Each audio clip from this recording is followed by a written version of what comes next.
So I would like to go ahead and quickly introduce you, Shirley. Welcome, everyone. My name is Karen Smith Ratabi Casares. I know that many people call me Dr. Karen on this project, and that's fine. Pleased to have everyone there. I'm really also very pleased to introduce my friend and colleague, Shirley Gatenio Gabel, and Shirley's coming to us from New York City at Fordham University. I'm going to turn it over to you, Shirley, for a quick introduction, and then we can get started on the lecture today. Okay, great. Well, actually, I'm going to stop sharing for my screen for a second, and while I give an introduction, and just tell you how pleased I am to be with you today and to share with you a subject that's very near and dear to me, which is human rights and applying it to social work practice.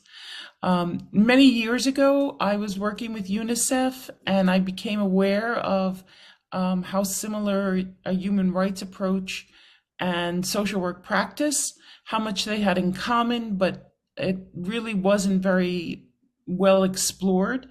And that just kindled an interest, and it's become a passion over the years. I'm a professor at Fordham University, which, as Karen said, is a university in New York City.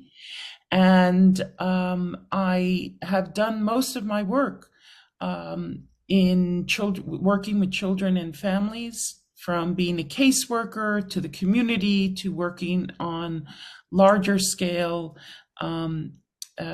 policies for many years. And I'm pleased to be with you today. And I guess I should tell you that I also helped found a journal on human rights and social work. And I've written 2 books on the subject. And of course, done a great deal of research in the area. So thank you for giving me an opportunity to share this with you today. I'd love to know a little bit about the participants today, if we have time, so I can just hear people's names and kind of the work that they're doing right now. That would be really helpful to me. Can we do that?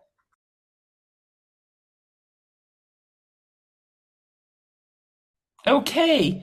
Well, thank you so much. I mean, I would love to be able to see all your faces as well, but I did learn a great deal, which is, for us, you are an unusual group because the majority of you seem to be males, and usually in social work, the majority are females. And I also learned that you're doing social work in very different capacities. It's not just in a social work department, and that you're all academics, which is great. So I know, the language that I can speak, so to say. So thank you for introducing yourselves. And I'm going to put up the screen once again.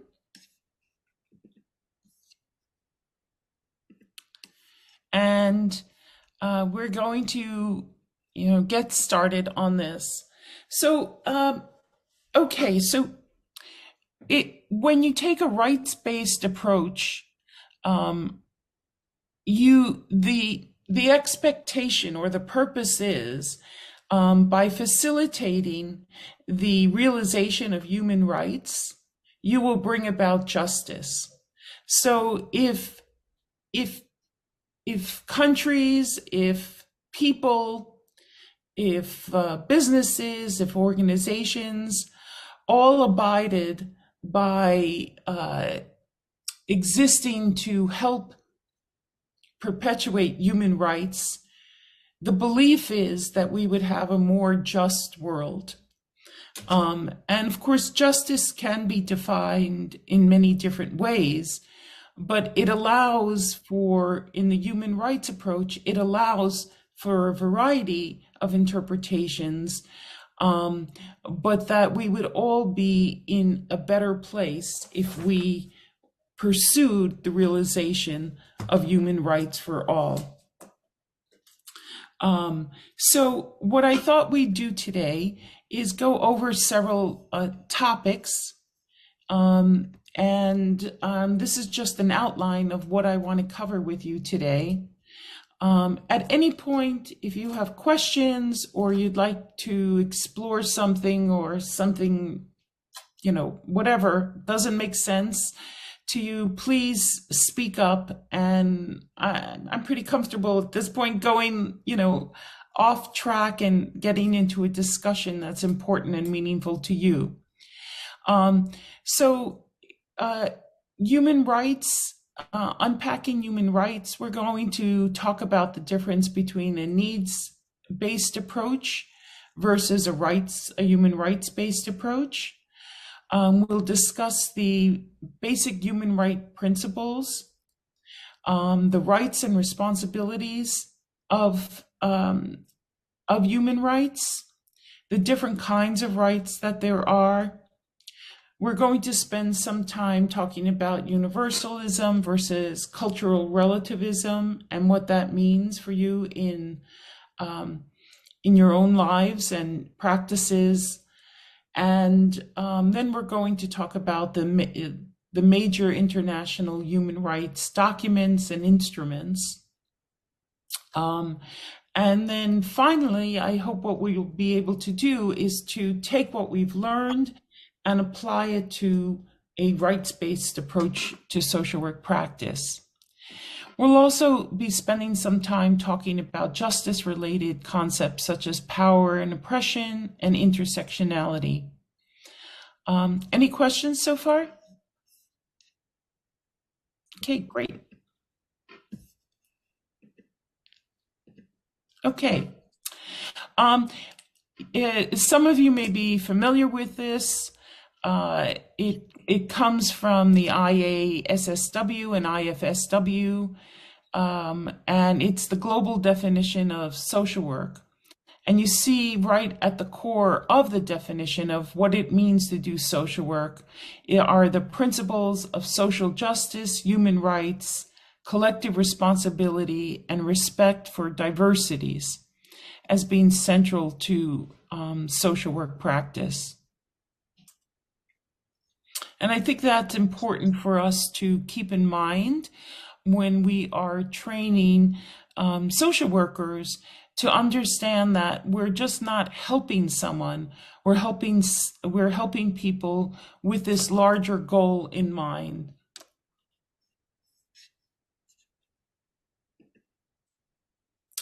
Okay, so there's a lot crowded into this slide. I don't know if anyone's ever heard of a needs-based approach.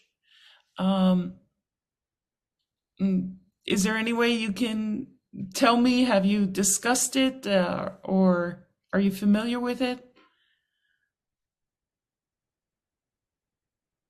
Okay, on the issue of need-based approach and the right-based approach. In fact, when we talk about need-based approach, as we human beings, we have our own needs. And those needs, we need to consider when we repair it to the social work. So the need, an individual which are in need of something, the needs and the rights are a little bit different. Because the needs actually should be in a particular time, and the rights are things that should go with you as an individual, need protections. And the needs sometimes may be suspended, and the rights sometimes may not be suspended. Yes. Yeah, there's a lot of what you said that is what we're talking about when we say a needs-based approach. But I think maybe if I give you a little bit of history, it will help you understand the differences. So before we had a needs-based approach, we had what we called a charity-based approach. And in a charity-based approach, people who had the means or, not just individuals, but it could have been religious institutions or, governments that didn't really allow for people's voices to come forward. they decided what people needed. Okay, and it was charity. It was from the goodness of themselves, feeling good about themselves by helping someone else. And there was no dialogue that happened, or no scientific evidence that what they believed people needed was what people needed, right? It was just, I have the means and I think that everyone should have purple hair today and your lives would be better, so I'm going to provide funds for everyone to have purple hair, right? And when we moved from that, as science became part of the work of caring, of social caring that we did, we adopted a needs-based approach. And the needs-based approach said, well, let's investigate a little bit and find out, whether people have access to homes, whether people have access to food, whether people have access to education, or what it is that they need to make a difference and to better their lives. And so that was definitely an improvement over the charity-based approach. But the needs-based approach, again, doesn't allow for a great deal of dialogue between people who are the recipients of the services and people who are making those decisions. And it very often is heavy with the values of people who make these decisions, and has little input from people who are the recipient of the services. So, for example, if there are, I'm trying to think of a relevant example, and I'm struggling. Sorry. If it was decided that children are not going to school because their parents aren't encouraging them to go to school, right? Then those making the decision would decide either to punish parents that didn't send their kids to school, or perhaps to create programs to reach out to parents to support their kids going to school. And okay, that might encourage attendance, of children, but there might be other reasons that the decision makers are unaware of that is affecting why kids aren't going to school. Maybe kids are feeling the pressure to work and to help their families.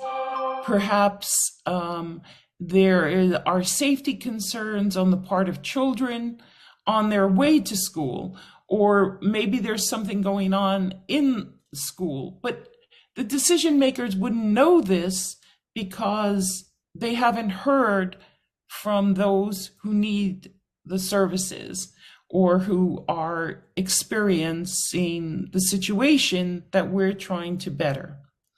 So a needs-based approach is laden with the values and the beliefs of professionals such as ourselves, or politicians who are making these decisions, and it doesn't put people in the center of it. So while there might be some evidence that this is based on, it's just based on someone else's view, not the view of the people who are experiencing the situation. And that's a major difference between that and a rights-based approach.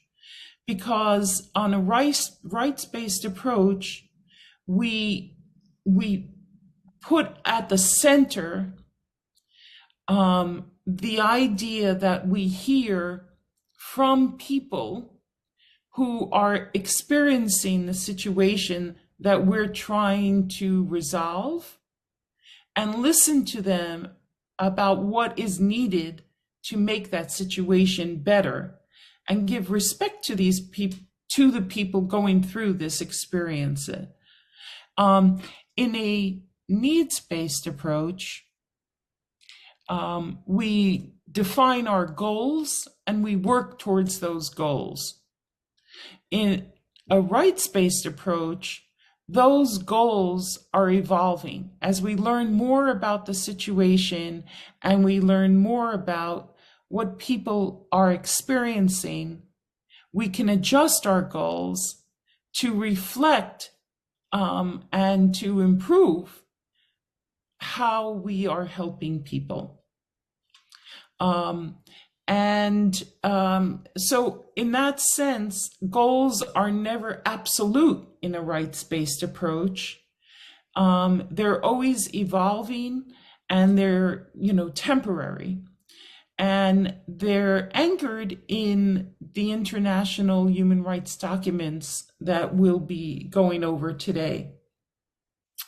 Another key difference is that in a needs-based approach, we hear from what people, just outside of the situation believe is needed, what I'll call the experts, right?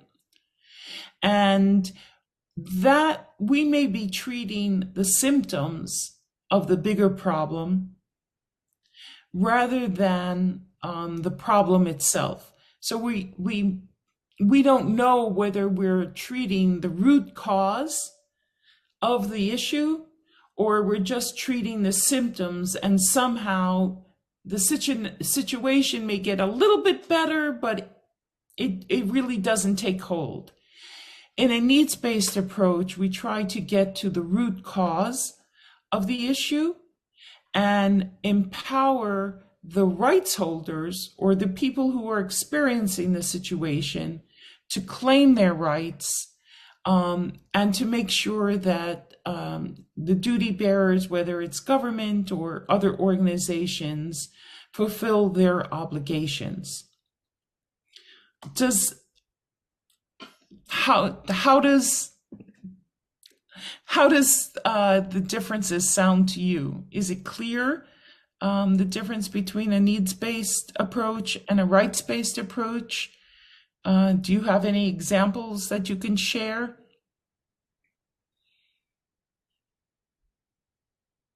Anyone else would like to have a go? Would you like to give an example? Yes, Dennis. Thank you. Yes, the need-based approach is like when the resources are collected, then in the right-based approach is the distribution of those resources. Are they given to people equally, or there are those favored on that resources? This is the example of needs on the right base that I know. Thanks. Yeah. Go ahead. Yes, I want to put something. Need-based approach, the way I understood it, this is the basic ones. Basic, something that you cannot live without. For instance, the Alice, that one cannot live without being protected in terms of Alice facilities. That's what I see from the need-based approach, the basic ones. But when you go to right-based approach, now you cannot even live without education. And it's a right that every child should be educated. But it is not a basic, because some people are grown up without education. But it is a right. But that right, it is not basic. You cannot live without education, but provided your healthy is considered. So the need-based approach means basics, something that you cannot live without. But right is something that you can live without. You can live without. So this is what I've seen these two approaches. Okay, so that let me just say something there, because I think it's important. So you're right that when we talk about a needs-based approach, we might be talking about basic needs, right? But that's true in a rights-based approach as well.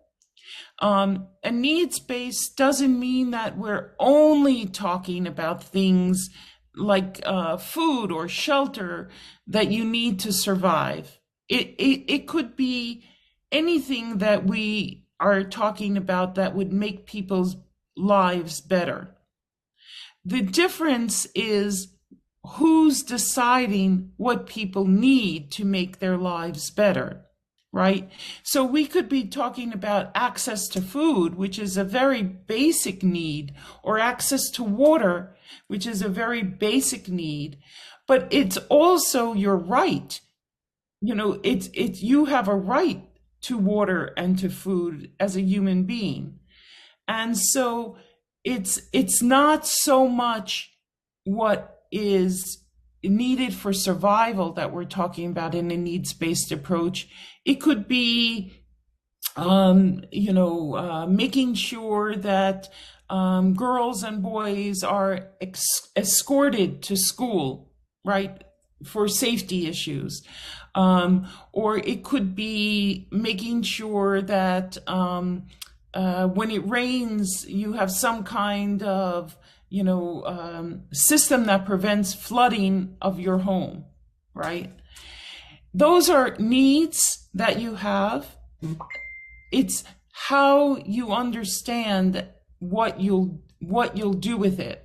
So in the needs-based approach, an expert or a politician would be saying to you, this is what we're going to do because this is what you need. In a rights-based approach, you would be meeting with the people who are affected and saying, what should we do? What do you need?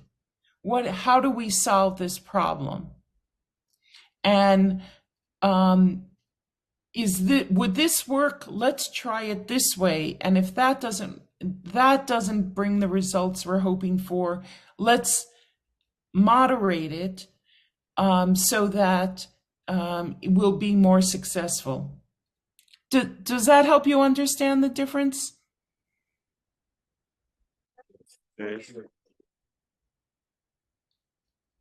That's a yes. Yeah. Yeah. Okay. I have additional thing. You have a because my understanding. If you come a little bit closer, it'll be Yes. easier to catch the mic. Yeah. Thank you.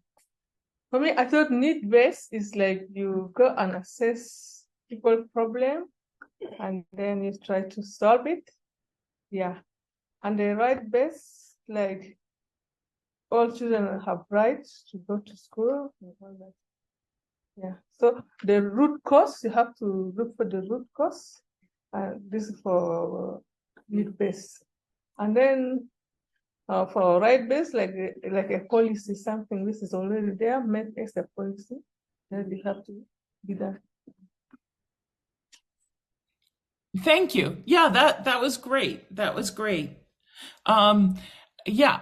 So think about a personal problem that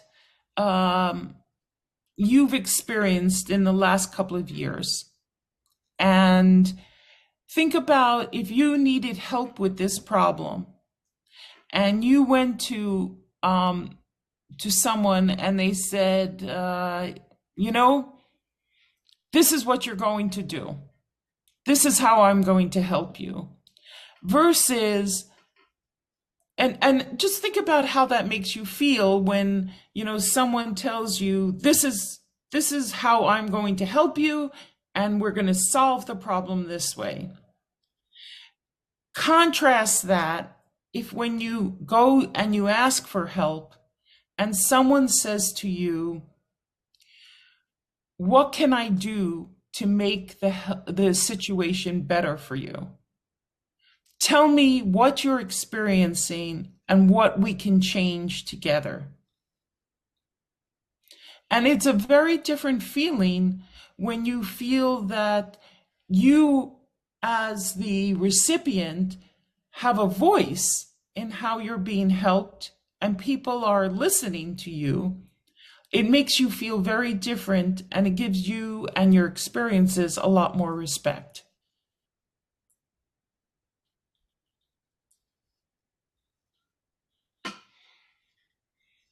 Okay. If we're good with that, I'm going to move on unless someone has a question. I think before you move to my understanding, the approach needs for this is actually we have children who are in conflict with the law. We have children, street children who are really in need of assistance. Then here there is actually need to identify the problems and the needs. Their needs towards addressing those problems so that their full right is given to them. Because if you look at them, the street children are totally deprived from every sort of rights. And likewise, the children in conflict with the law. So here it is possible to apply the need approach to after having assessed their needs, then you apply the appropriate approach to address their problems. Well, then what would be the rights-based approach? How would it look different from applying a needs-based approach? Okay, the right approach is first of all to make a case study to understand, identify the problem. For example, for the street children, to know exactly what caused them to go to the streets. You have to identify the problem. If you have already identified the problem, you will be able to put a solution to that problem, and therefore you will use the need approach to address the specific problem that those children are needing of. Then that one will automatically address their problem. Okay, so I like so much of what you shared helps me, better understand where you are in understanding this. And it's the elements of a needs-based approach, meaning the scientific elements are also part of the rights-based approach. The difference is that with kids, like as you identified, who are have problems with the law, we might call them, juveniles in trouble. Those kids, we as experts might say the problem is that they're not following the law, right? And therefore we have to teach them to follow the law. And yes, but that might be that's the needs-based approach. In the rights-based approach, we would sit down with the kids and say, what's happening in your life? Tell us how you got into problems with the law. And maybe we'd find out that there were problems in the home, that kids were, living in very impoverished circumstances and felt responsibility to help support their families. And the only way that they could support themselves or support their families was by doing illegal things, right? And so the root cause there would be poverty. It wouldn't be the problems with breaking the law. That would be symptomatic. So unless we address poverty, which was the root cause, anything we did would only be temporary, right? Because the symptoms would crop up in other ways. We would see them resurface in other ways. And so in the rights-based approach, we would say, what do we need to do to make sure that kids are growing up with what they need and are not feeling that they have to go outside of the system to get their needs met? Okay, different kind of needs here. One is basic needs, not the needs-based approach. Does that help you? Again, the major problem might not be only poverty, because if we only take poverty, it is very difficult to address it because it needs resources. But to my understanding and the experience I have with the street children in Juba town, most of the problem is not actually poverty. There is a violence against the children at home, which make them uncomfortable to remain in the houses. Then they decide to go into the streets. Yeah. So there is actually need to address this and meet the parents also to convince them that they should not use any violence against their children. That's right. And that's what you might identify as the root cause, right? Rather than the kids breaking the law, the root cause would be the violence that the kids are growing up with within the home. And how do we address that so that the kids will stay home and feel safe?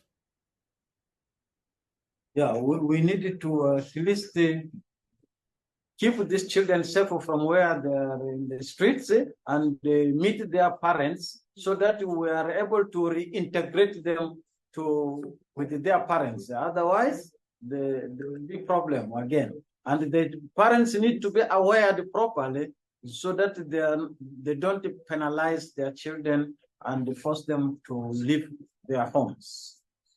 Yeah. And you see, so with a needs-based approach, it would be like, okay, let's punish the children because they've broken the law.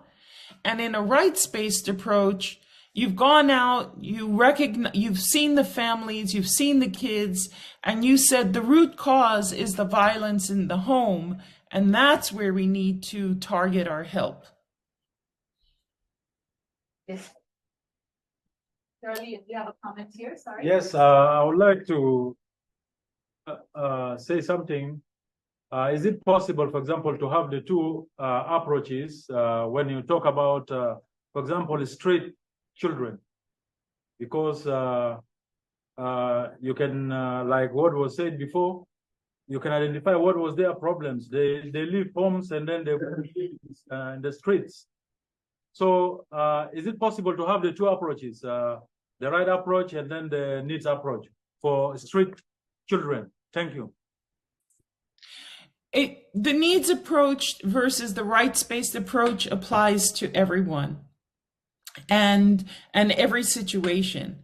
So the scientific approach that we introduced in a needs-based approach is also part of the rights-based approach.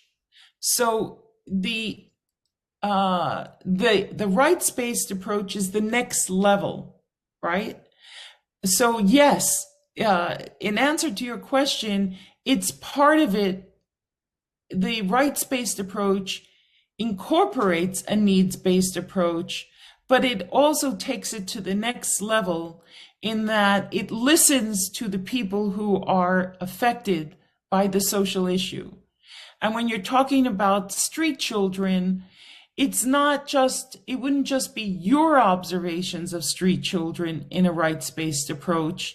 It would be talking to the street children and hearing what they have to say about why they're on the streets. Whereas a needs-based approach would be just experts talking to each other, deciding what's needed. Yes, I have a question. Yes. I have a question. So again, I want to ask a question about the difference between right-based approaches plus the need one. Okay. For example, we have a country called South Sudan that has ratified the right to children, and sometimes you get some of the community that have discrimination against child education, especially girl child education. Sometimes there are some of areas where girls are not allowed, for example, to go for studies. They don't go outside of the community that they're living. So now, is it their right as a community, as a family, to prohibit their kids not to attend education? And it is that ratified in our constitution that everyone has to access education and all this. So I wanted to know, is it right of the community to do that, or what is it? Yeah. Okay, well, that's a great, great question. And I'm writing it down because I want us to come back to it when we talk about universalism and cultural relativism. Okay, so I'm going to move on, but I promise you that we're going to come back to that question because it's a great example and we should explore it further. Okay? Okay, so let me open this again. And okay, so what you've all been talking about in your questions, which are really very thoughtful in your comments and very well appreciated, we have this goal of using a rights-based approach to justice and social work, but getting there is pretty complicated and not easy. So while we may see the benefits of a rights-based approach, how do we actually implement it? And that's the subject that I really want to explore with you today, and pick apart. And I tell you, I'll say this again, that the examples you're bringing up are very rich, and I encourage you to do that, throughout our time together today, because I think it will really give us a lot more depth and help us understand how to make this happen. All right, so let's start talking about human rights. And but maybe before we do that, I want to do a little exercise with you. And I'm going to ask you, to take a moment and write down 2 qualities about yourself that you admire. 2 good qualities that you have about yourself.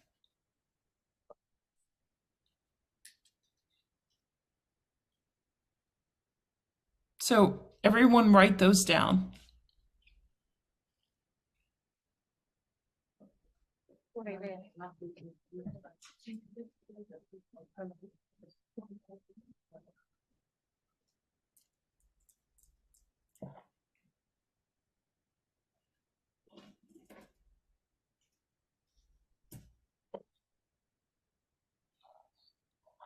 Okay.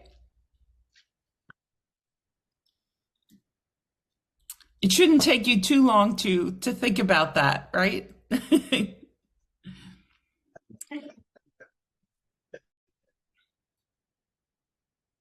Okay, so now I'm going to ask you, and if you wouldn't mind sharing, what does it feel like when someone recognizes those qualities in you? Perhaps you're in a meeting, and someone recognizes those qualities, or maybe you're in a social situation and some of you feel like you wrote down intelligence or a good sense of humor, and someone says, you're really smart, or you're really funny, or that's a good point. How does that make you feel when those qualities are recognized? Delighted, happy. Happy? Yeah, yes. Feel proud. Proud? What else? Consciousness. I'm sorry? I'm saying when you're conscious. So Consciousness. yeah, consciousness. Motivation. Better. You are motivated. Yes, sir. You feel motivated. feel anxious. And it's a great feeling, isn't it? When Yes. someone sees your best qualities, it's such a great feeling.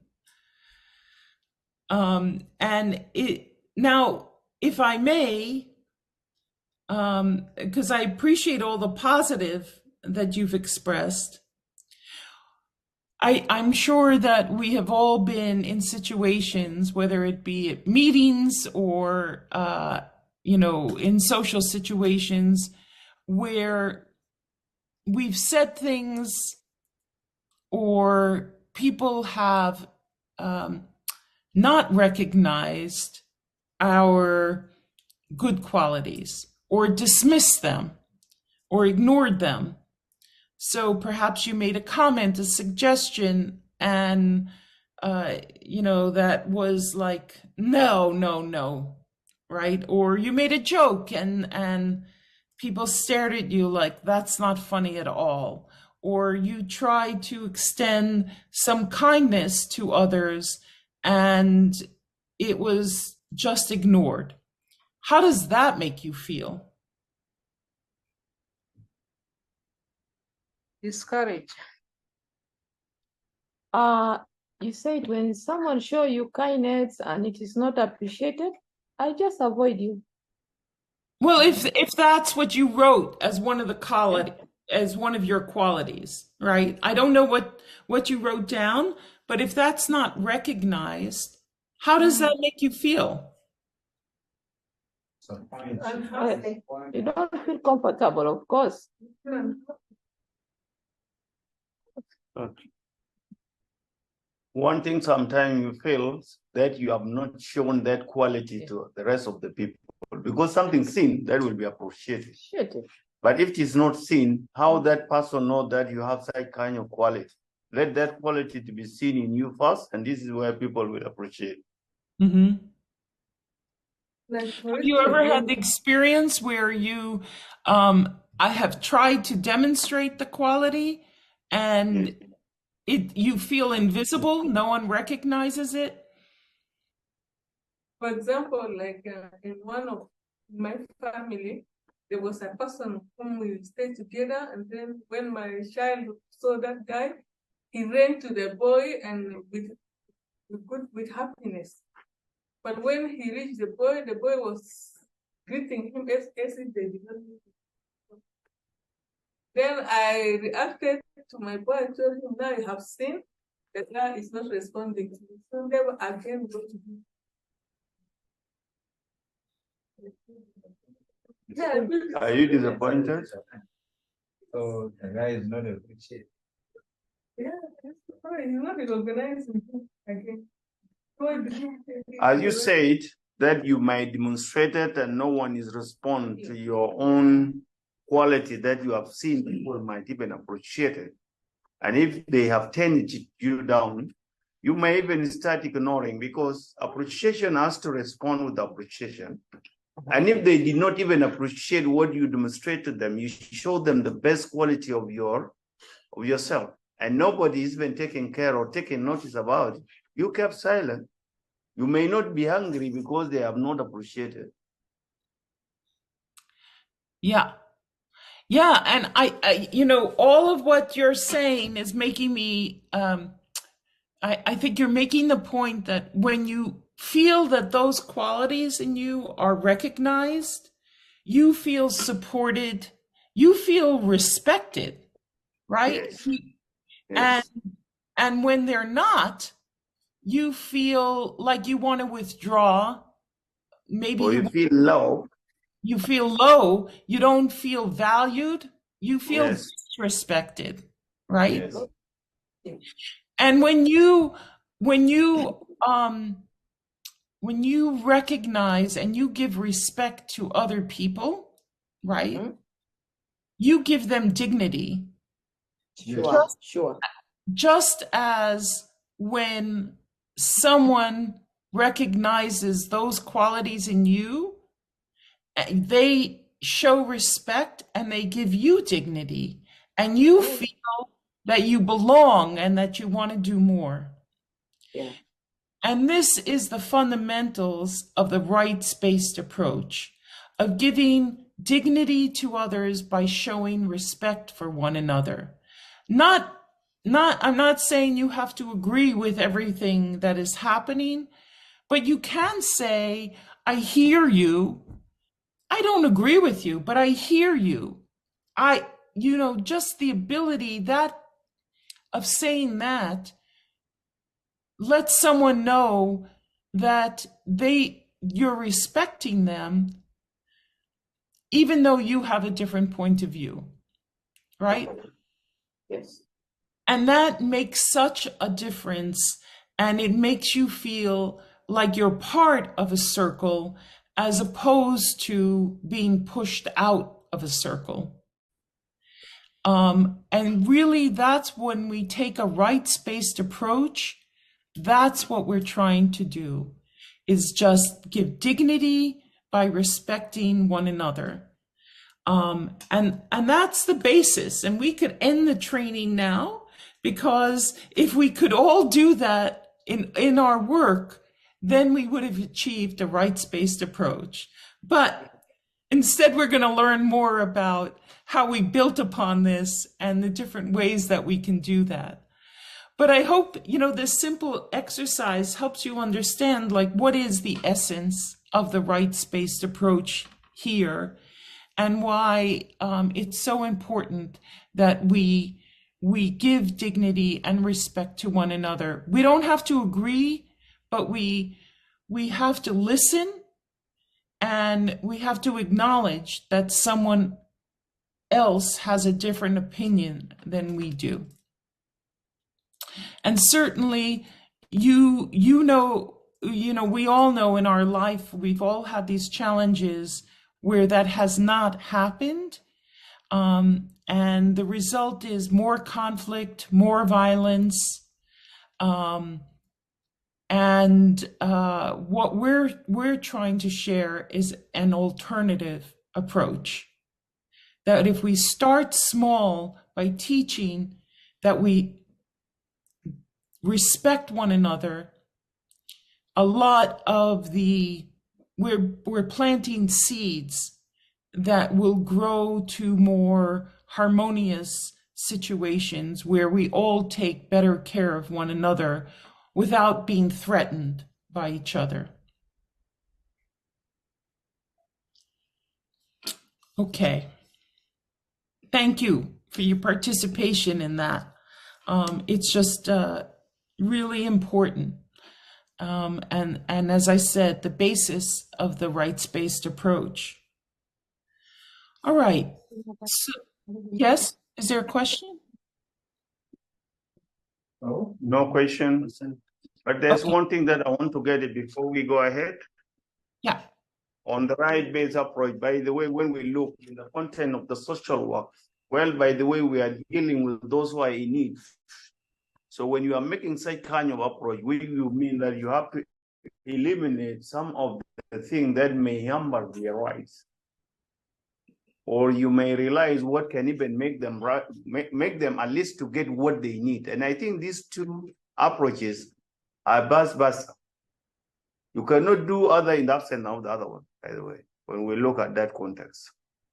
Well, you can do a needs-based approach without being respectful of people's rights. Yes, and you can take a needs-based approach, right? But in a rights-based approach, you are attentive to people's needs. Yes.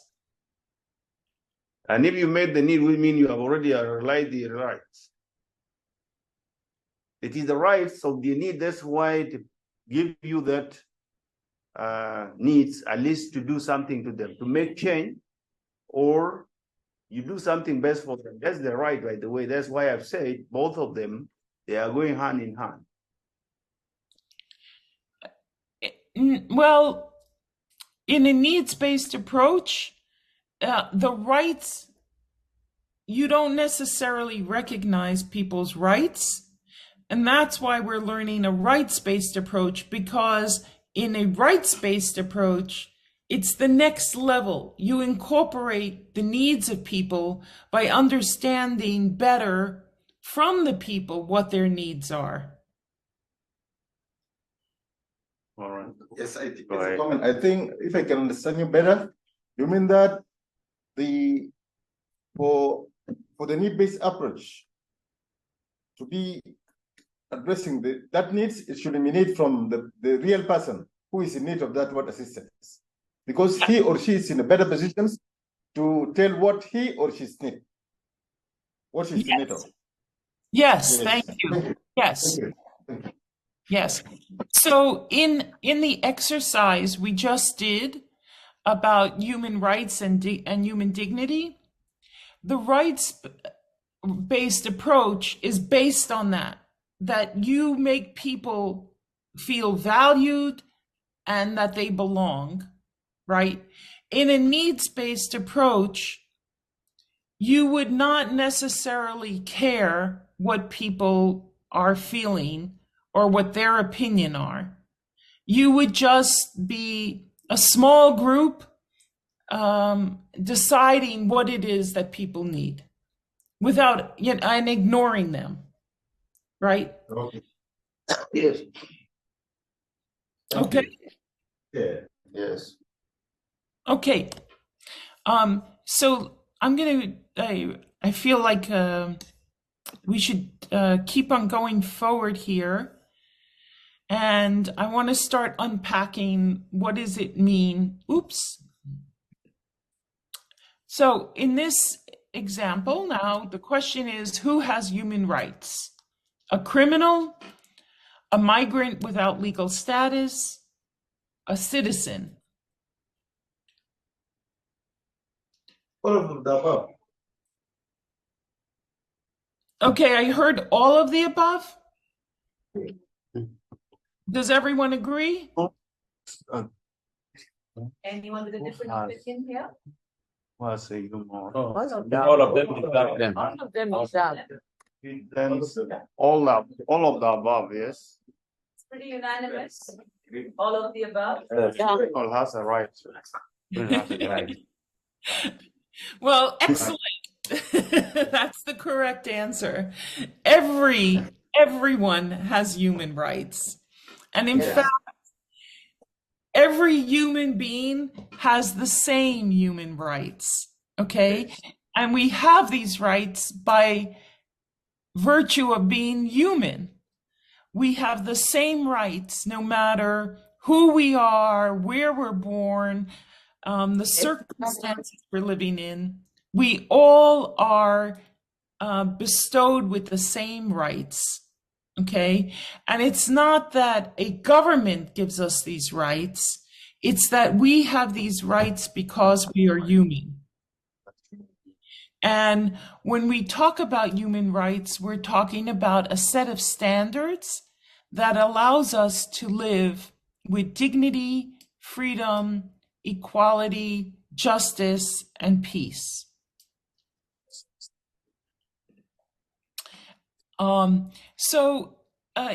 Many people have spent time, historians have spent time tracing back this idea of human rights and where does it come from?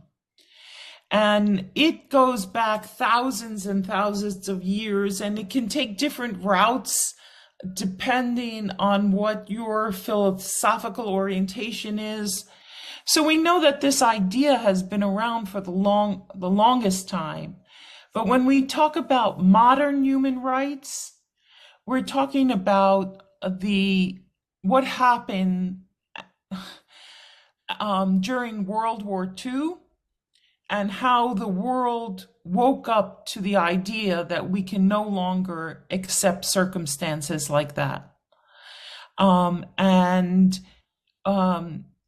you know, the atrocities that were committed during World War II, the world said we can no longer accept these, and we need to reframe and to figure out a different way of being together. And that led to the formation of the United Nations. And one of the, after the United Nations formed its charter, the next major document it created was the Universal Declaration of Human Rights in 1948. And we're going to unpack what the Universal Declaration of Human Rights say, because these have the rights in the UDHR have become what we call modern human rights and set the minimum standards for human rights today.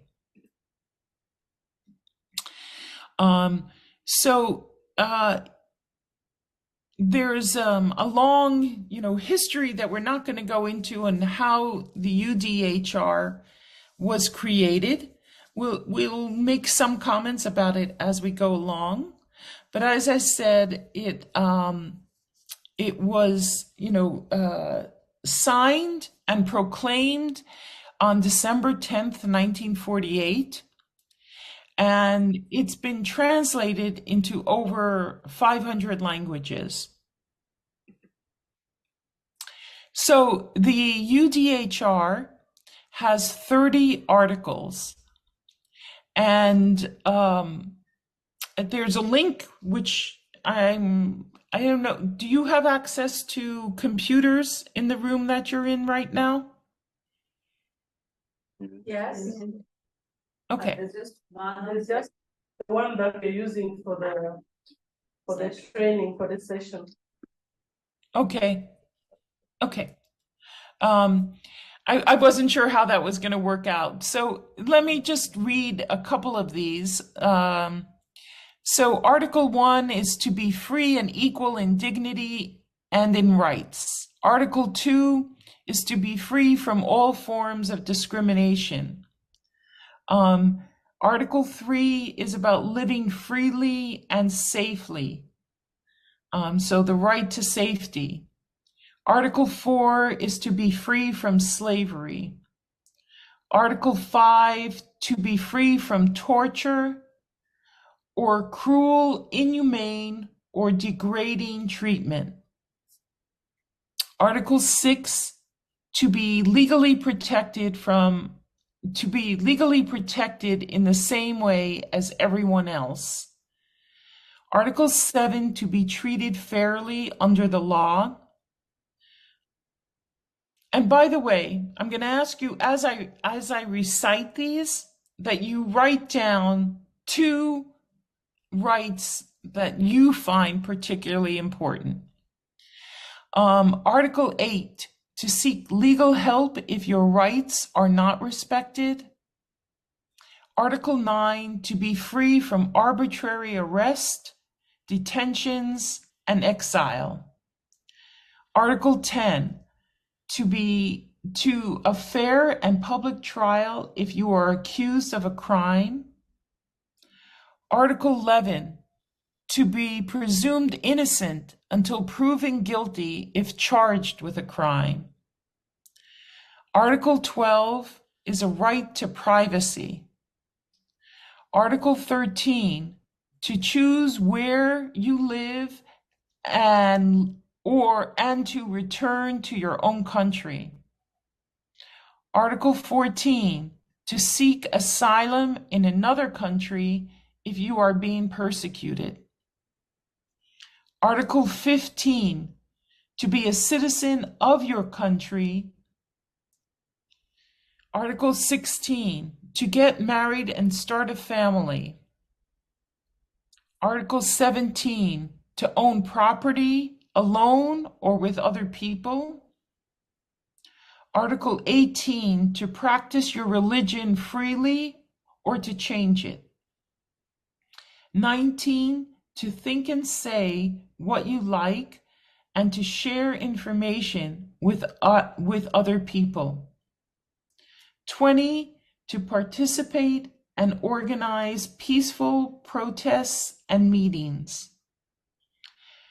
21, to participate in your country's government by voting or by being elected to office. Article 22, to have your basic needs met. Article 23, to work to receive fair wages and join a union. 24, I always forget this one, the right to rest and relaxation. Article 25 is the right to an adequate standard of living, including food, housing, and medical care. 26 is the right to education. Article 27, the right to your culture and to the benefits from scientific advancements. Article 28, to live in the kind of society and world where your rights are respected. 29, to be supported by your community and a duty to do the same for others. And Article 30, nothing in the UDHR implies that any person, group, or state can take away your human rights. Very powerful things. Each of those articles we can unpack, and we could spend the next few hours just discussing that one article. And I hope you'll be able to spend time looking over the UDHR. But I want to bring out some of the basic principles that come out of the UDHR. And the first is universality and inalienability. And that means that everyone, anywhere in the world, is entitled to the same human rights. And those human rights, realizing those human rights, promotes equality and non-discrimination. The second principle is indivisibility. All humans have equal status and cannot be prioritized. So you can't say the most important right is that all humans have health care and not care about political rights like the right to vote. All human rights have equal status. And that brings us to the third principle, which is that each right contributes to the realization of a person's human dignity, and you need one right to help you fulfill another right. And the fourth, and I've been alluding to this, is the principle of participation and inclusion. And that means that all people have the right to participate in making decisions in their society and to having information which will help them make decisions that affects their lives and their well-being. And finally, the fifth principle is accountability and the rule of law. And that means that states are accountable to people, all duty bearers are accountable to the people, and how they have implemented human rights. Is there a question?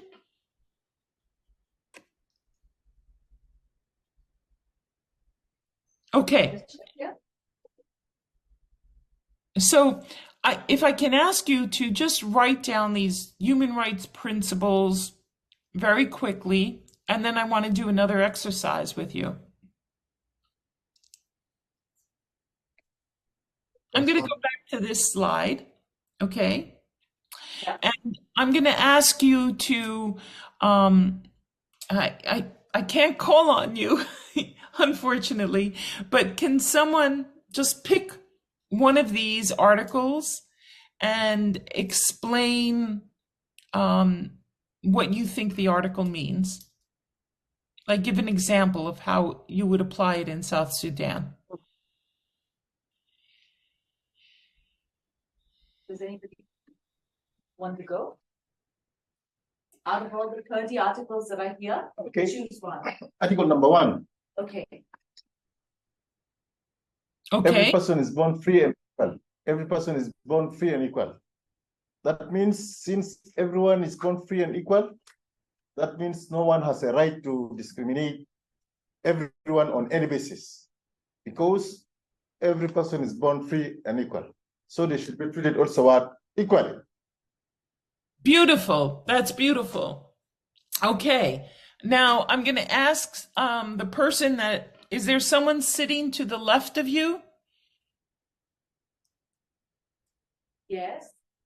Okay. You pick another article and tell us what you picked.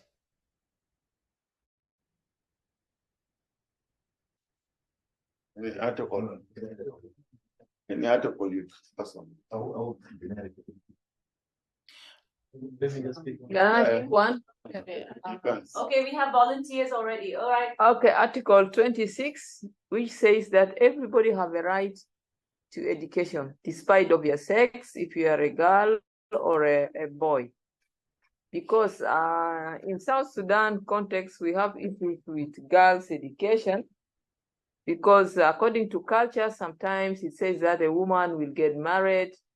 Secondly, and the opportunity for a male child to attend school is higher than a female child. Very important point. Okay. So now I'm going to ask all of you to think about how Articles 1 and 26 work together so that the realization of Article 26 helps the realization of Article 1, and vice versa. The article that by realizing Article 1, the rights identified in Article 1, you help achieve the right to education. Doctor, all these rights are not clear. We are not seeing it clearly. That's why most of us are not giving them. Well, for now, she's just asked us to look at how Article 1 and Article 26. Yes, yeah, can read work it together. now. Yeah. Read it now. That's the problem. We're not able to read. Yes. I think yes. I'm going to explain how Article 1 can aid Article 26. Since human beings are born free and equal, we cannot discriminate boys or girls to have access to educations, because also female and girls, they're human beings, and boys, they're human beings, so that there's no need to discriminate them to have access to our educations, because they have that right of human being. That one inalienable right that nobody should take from them. So the access to education also should be give to them equal. Excellent. Excellent. And now someone tell me how by implementing the right for everyone to have an education, how that would help the right to be free and equal in dignity and in rights.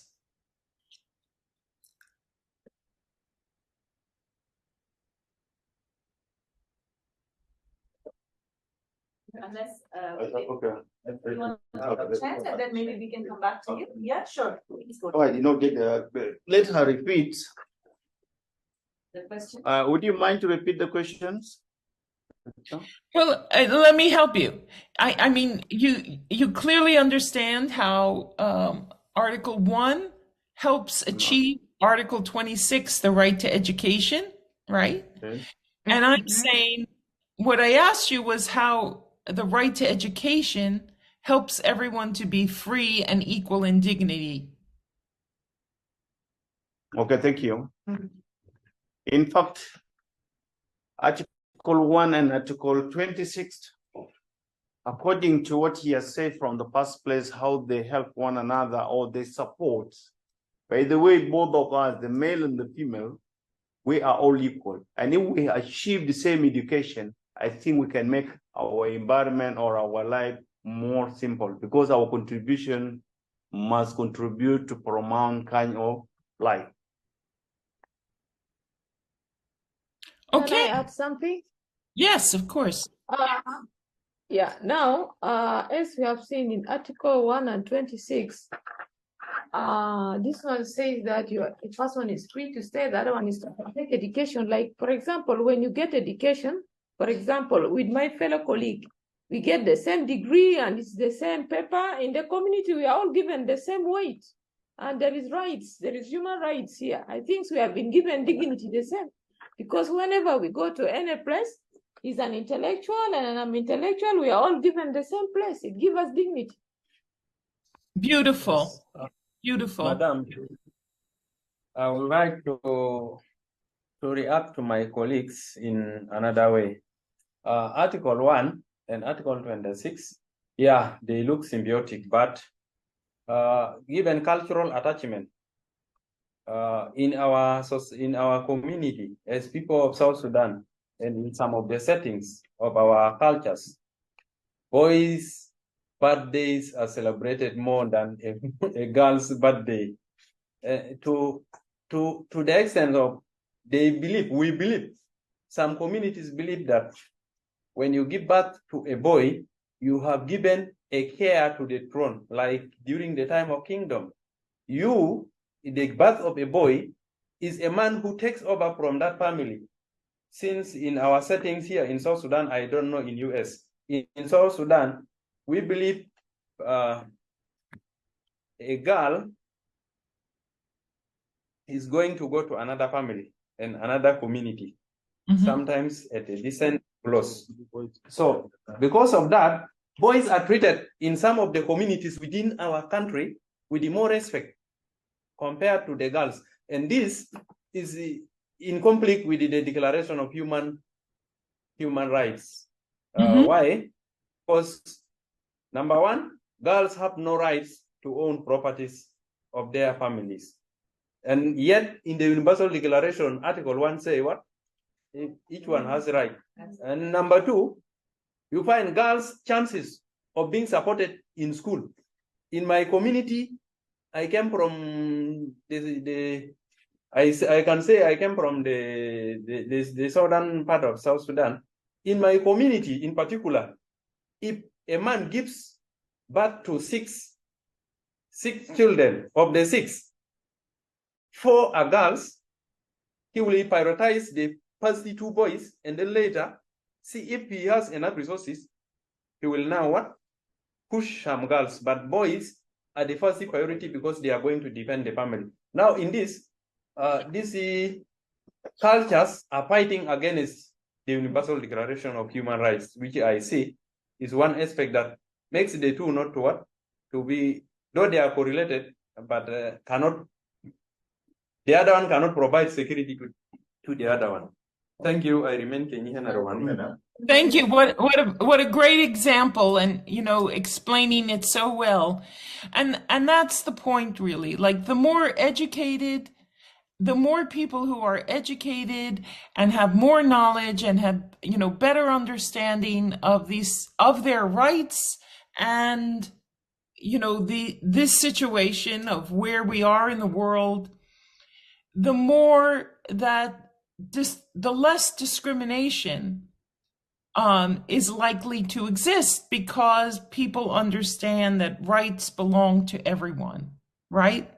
And so, all of you in the room are highly educated, and you've come to that realization.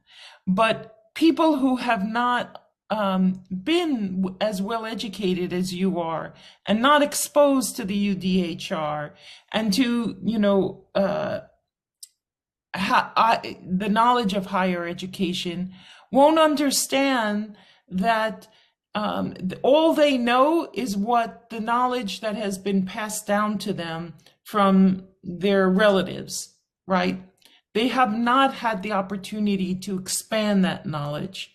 And so if you keep that system in place, things won't change, and people will continue to discriminate because it's all based on, old knowledge, old ways of thinking, and not understanding the opportunities in front of them. So if we take, let's add a different article to this, right? And let's add Article 25, the right to an adequate standard of living, including food, hunger, housing, and medical care. How does promoting Article 1, Article 26 help promote Article 25, the right to an adequate standard of living? Can I say something? When we try to look, it was Article 21. 25 which to talks promote there. two articles. Yeah. One and I will connect it to one. When 23, I think she talked about. Is it 25? It's 25. 25. 25, I will connect to one in which talks that everybody is free to get everything that you want. When we try to look with feeding, you know, in South Sudan, in some communities, you find that women were not even allowed to eat chicken. You see? Yes. In some communities, I don't want to point, women were not allowed to eat chicken, and I don't know what is the secret behind that. You find that even when you prepare food, the best parts need to be served for men first. Then after they eat, you come and eat the balance, and it is you who cooked the food. You see, these are some of the things that are there. I think this person come in. Yes. I think yeah. Yes. I think if we connected 1 and 26. 126, 25. 126, 25. If we ensure that those rights are protected, that means people are treated equally, and we give them equal chances for educations. That means also they will have also good access to having this good standard of living, because the economic opportunities are going to be higher, and also there is high prospect that also they're going to have a gainful employment. Like now, me and Tasada, we are working together, we're being paid the same money. There's no any discrimination. That means the same standard of living that I enjoyed, also she can enjoy it, because we have been treated equally in terms of payment. Thank you. Addition to it, by the way, education is everything. Yes. If we have learned it, we shall get very good foods, get good medication, all the necessary all the necessary things that you need in life you will get if you are educated. For instance, we are inside now, we are under a different condition. If we go outside later, the condition will be different, and that is based on education. So once we are all learned, we will get all the necessary things, or like a basic need, as you say, like medication, like foods, that is contributed to promote the level of education, or level of education promote the well-living standard of human life. Well, I thank you. Thank you. You can see how if we keep on adding rights, a different article, that one builds upon the other. And you can't separate one and just look at one right. You need to build all rights if you want to build a just society. Okay, that's the main point that I wanted you to take in this exercise, and I appreciate your great examples. And we have an expression of the light bulb going off, like when people get the idea, and I just feel like that's happening. And I only wish that I was there to see it. So yes, Madam, I still have something to add. Yes. Great opportunity that we have our female colleagues inside here. There is one of the things that they are making it very hard for girls to go to school. One, babysitters. They have never used a boy to be a babysitter. A boy sitter. A boy sitter. But they use all their girls. Sometimes in our family, it has never happened. We are poor. All of us went to school, and up to now, all of us are in different levels. But in my neighborhood, I saw one and only lady denied the chance of going to school until she remained illiterate, just because after the mother give birth, she takes care of the younger one. After the mother give birth, until her education was just killed in that way. And this existed, it is in existence. Up to today, as I speak, I know some of my colleagues might have even babysitters at home, and they forgot that both of them are the same. Both girls and boys are supposed to be treated the same based on these articles. And this is not by the law, but it is just they themselves avoiding their. Can I answer my colleague? No, I think we got the point. I think your colleague is trying to say that. Yeah, you see, here among us here, we have never done this. Me, when I was with my kids, I bring maids. Even if I have a child in my house, even that child is not my own, even from the relative, from where I pay school fees, I educate with my own money. I don't. I bring maids that they stay with my kids. I've never been like that. Maybe on the other side, I don't know. Maybe there are some reasons. We are not here to defend an individual. The women who are not capable even sometimes to support. You know, this is a problem. Yeah. I want to add something on what you have said. Wait a minute. There's one thing that I want to emphasize here. You know, the level of education in South Sudan, people were not yet aware what is the importance of education. Why don't we take it in our generation now? Because you are insisting, saying our culture may be dictating. Not yet. Culture was not dictating education. It was a matter people were not well informed. Yeah. For instance, today we are inside here. We know what is the importance of education. Who will not let her daughter to go to school? Any one of us here will do it. So it was a matter, education was very far from where we were living. For instance, where I came from, I think those who are even getting old enough, they are already educated, even women. So a matter, it was a chance which was not actual and people were not well informed. That's not a culture. There's no any culture will say women cannot go to school. It was a matter of chances, or sometimes the level of living. You have, if the level of living, you could not take them all to school. So you have to take one.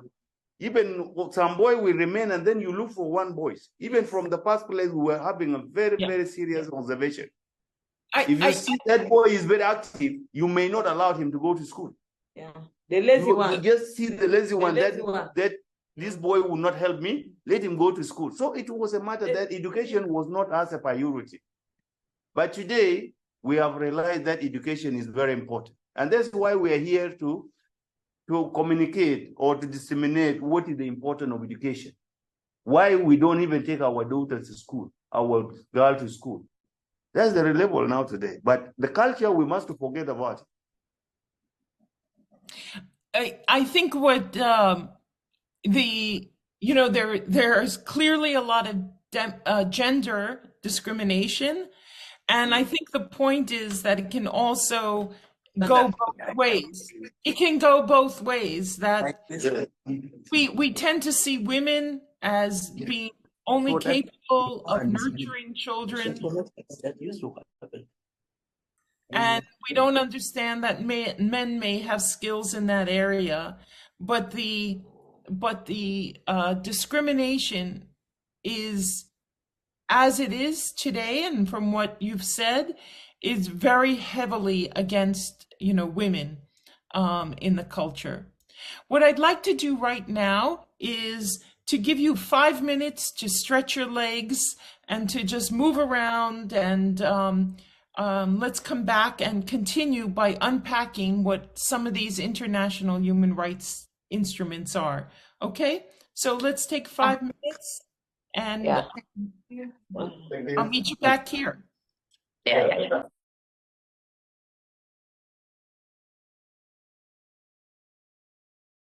Okay, I hope you had some good discussions continuing during your break. What we're going to move on to now is looking at some of the international human rights instruments that have defined human rights for us today. And we're going to start with talking about some of the terms just so that you understand the differences and what they mean. So the first is a declaration. And a declaration is a document that, there is a declaration, like the Universal Declaration of Human Rights.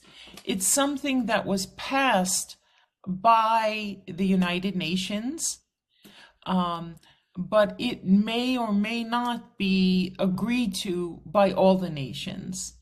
And that's a process that other documents have to go through. So, for example, when the UN proposes a convention, charter, a covenant, or a treaty, those are legally binding agreements amongst the countries. And in order for those to go into effect and to become legally binding, they have to be ratified by the country. And ratification is a process within each country where it usually goes through the legislature and then needs to be signed by the prime minister or the president that says, we will abide to the terms of this treaty. And sometimes when countries, ratify treaties, they do that with reservations. And they say, we will abide to all articles of this treaty except for, Article 13, which states that, and so they exempt themselves from having to abide to that part of the treaty and agree to the other articles. So when we talk about human rights instruments, you will hear that some are called conventions, covenants. Sometimes people just refer to them as treaties, and that's fine for these purposes. But understand that not all countries, there is no single human rights treaty that has been ratified by all countries. The one that comes closest is the Convention on the Rights of the Child, which I'm sad to say, as a U.S. citizen, that the U.S. has yet to ratify. But most of the conventions have been ratified by the majority of countries, but we don't have full ratification on all the conventions. And almost all countries, when they do ratify the treaties, do that with reservations. So, key to this is for you to understand that the first treaty, the Universal Declaration of Human Rights, is a declaration. It was not ratified, so technically it's not legally binding. But everything that was in the UDHR has since been captured by the other conventions that have been proposed subsequently. And the two main ones are the International Covenant on Civil and Political Rights and the International Covenant on Economic, Social, and Cultural Rights. The first one, civil and political rights, focus on your right to vote, your right to have a say in government, your right to have meetings, public meetings to discuss things, your right to say or write things in your opinion, and the International Covenant on Economic, Social, and Cultural Rights focuses on your right to an adequate standard of living, your right to work, your right to eat foods or to dress according to your ethnicity, or and culture. So, when we put these together with the UDHR, that's called the International Bill of Human Rights. And so just so you understand, we had to pass these two covenants because the UDHR was not binding. It was not legally binding. We had to propose it in the form of a treaty, or the UN did, so that countries would then ratify it and make it legally binding. Okay. So what you have gathered now is that there are different kinds of rights, and we do that as a way of kind of summarizing the human rights found in our international documents. So civil and political rights often, go together, and the social, economic, and cultural rights are in the second major treaty or covenant.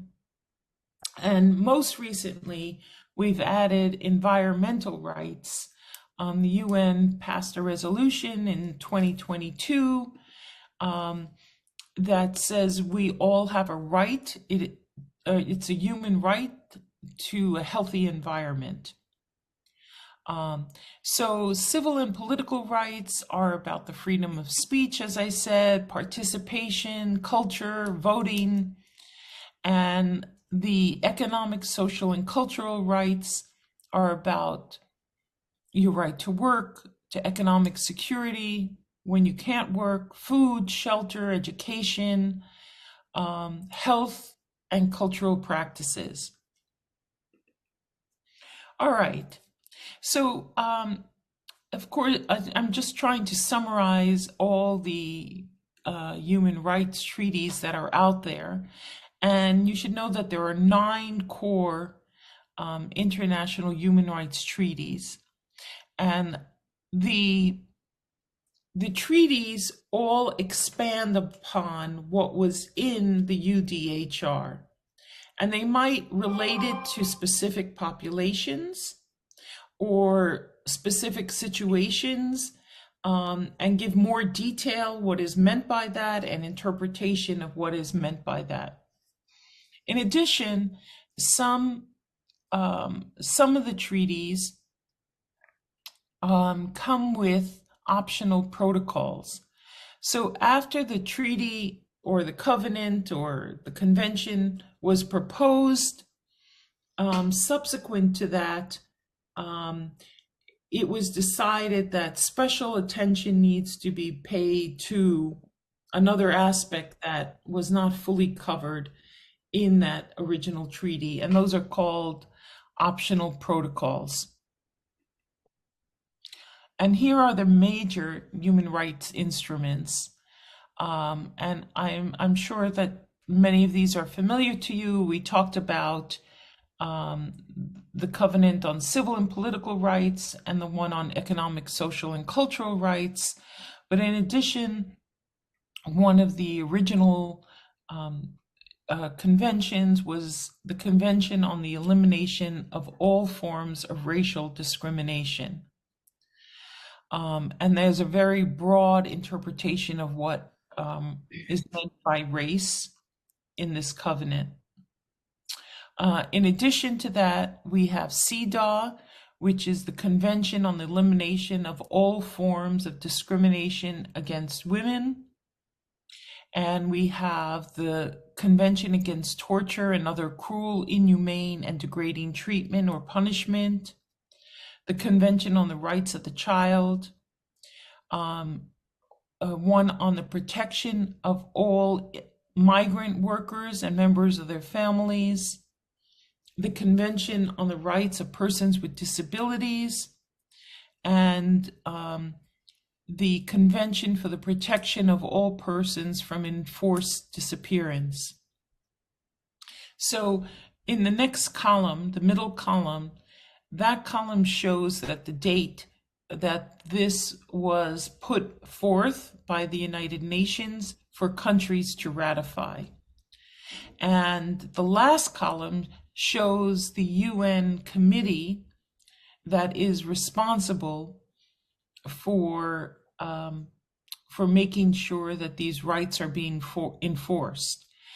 Each of these treaties has different ways of being monitored by the UN, but one of the ways that it's done is that through these monitoring bodies. So, for example, the CRC, the Convention on the Rights of the Child, there's a committee on the rights of children that makes sure that the CRC is being implemented correctly. Likewise for CEDAW, discrimination against women, each of these has their own committee. Okay, in addition to these international human rights instruments, there are 3 regional human rights instruments. One is the European Convention on Human Rights, then the American Convention on Human Rights, and the African Charter on Human Rights, on human and people's rights. I don't know if Sola or Lopa were able to bring up the charter for you. Could you just? Sorry, we weren't able to do that right now. But we can look for it later and maybe share it with the group. Did you need it right now in front here? Like, oh, it's okay. I just thought it might be helpful to compare, to compare the UDHR to the African Charter on Human Rights. But you know what? I'll just explain some of the differences between the two. And I'll encourage people to look at the two side by side at a later time. So the charter recognizes most of the civil and political rights that are found in the UDHR, as well as most of the social and economic and cultural rights. But it differs from the UDHR in that there's more of a focus on collective rights than there is in the UDHR.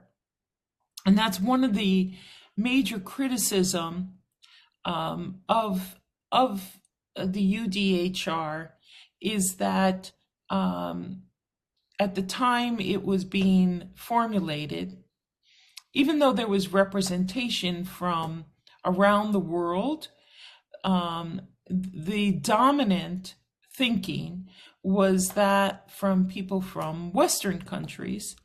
And so there's much more of a focus on individual rights than collective rights, which is more reflective in other cultures than, let's say, the United States or many European countries. But very interesting, the African Charter on Human and People's Rights includes the rights and duties of individuals, which the UDHR does not. The UDHR talks about the responsibilities of the state. It does not talk about responsibilities of the individual. So that's a very interesting addition. I really like that.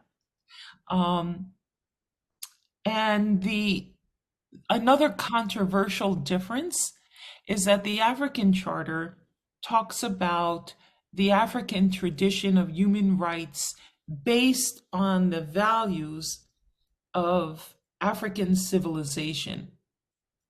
And that sometimes becomes controversial because there are certain practices that are encouraged when you say traditional values, such as early marriage or gender discrimination, that are, when it comes to education, things that you clearly have identified.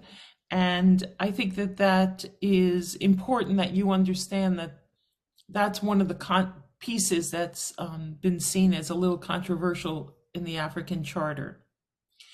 Also interesting is that the African Charter does not include the right to privacy. I think this reflects what I said was, the Western dominant thinking when they were writing the UDHR, which really values the right to individual privacy, and other cultures experience that privacy differently. Also, the African Charter does not include rights against forced or compulsory labor. And unlike the UDHR and the subsequent treaties, the African Charter does not give you the right to freely choose one's spouse, which is another important difference as well.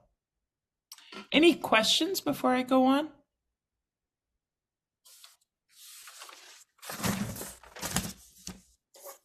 Okay, I do hope that you will spend some time looking at the UDHR as well as the African Charter on Human Rights, and comparing some of the differences and similarities. These are, as I told you, not every country has ratified all the the 9 major human rights treaties. South Sudan has ratified the following: the Convention Against Torture and Other Cruel, Inhumane, and Degrading Treatment or Punishment, known as CAT. It has ratified CEDAW, the Discrimination Against Women, and it has ratified the Convention on the Rights of the Child. And it has ratified the following 2 regional human rights treaties: the African Charter on Human and People's Rights and the African Union Convention on Refugee Issues.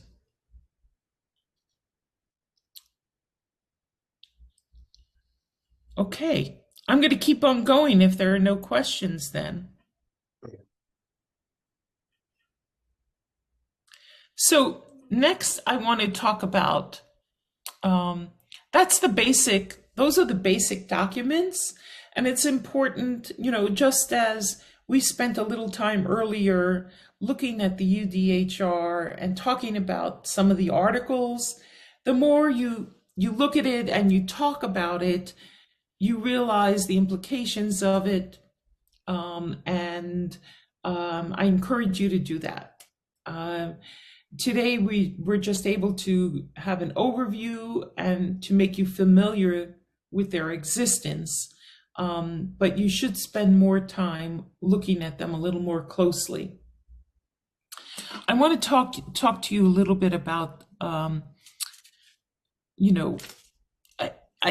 one, it's always a problem, even when a country ratifies a treaty and then doesn't follow through, right? There are important mechanisms in place, but this is all voluntary, right? Nobody puts a country in jail or in prison for not adhering to a treaty, right? Maybe there would be sanctions, but that's very unlikely. Countries participate in this voluntarily and freely, and when they don't adhere to the treaties that they've signed, what is the consequence? Well, the consequence is that neighboring countries, other countries around the world, will see that country as violating human rights.